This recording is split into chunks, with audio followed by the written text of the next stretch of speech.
یادێک بۆ شەهید مەریواندارە.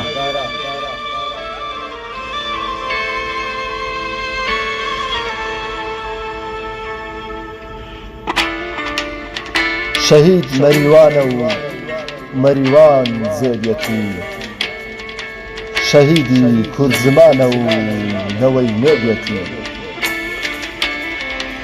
لەگەڵ نێرگزی بەهاران چرۆی کرد، هەوری پاییز بە غەزەڵوەران نەخرۆی کرد.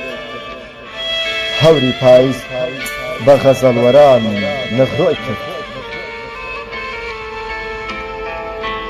پەیوەندی ئەو لەگەڵ خەڵکی گوڵ و هەنگ بوو، وەک ئاوێزە دیدە و ڕوانەی فرە ڕەنگ بوو، وەک ئاوێزە دیدە و ڕوانەی فرە ڕەنگ بوو.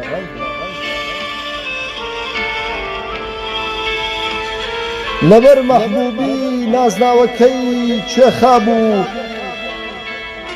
هەر وەک یوسف کە مەعشوقی زولەیخا بوو، هەر وەک یوسف کە مەعشوقی زولەیخا بوو. شاهێدی دەدەم لە هەڵوێزدا بوێر بوو، شانازی دەکەم بەو دەنگەی دلێر بوو.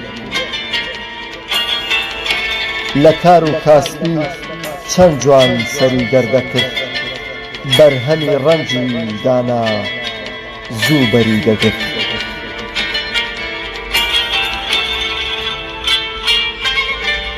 مەریوان لە بەهاری مەریوان پشکوت، شەهید بۆ مافی ئەم گەلا حەقی دەگوت. مەریوان لە بەهاری مەریوان پشکوت، شەهید بۆ مافی ئەم گەلا حەقی دەگوت.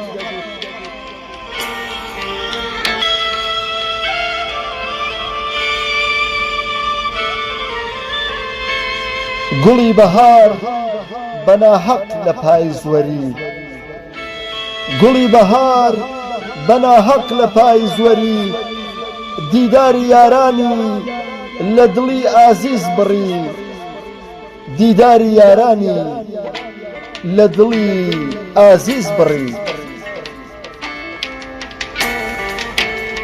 ڕۆیشتە نێو کاروانی شەهیدان لە زوودا، فرمێسک بۆ ئەو جۆگەی بەست لە ڕوودا.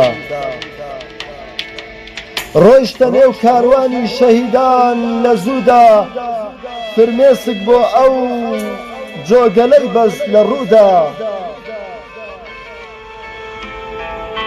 خوا بیبەخشێ تەنها بەجەستە لە گەشت بێ، بەڕۆح لەگەڵمانە جێگەی بەهەشت بێ، بەڕۆح لەگەڵمانە جێگەی بەهەشت بێ.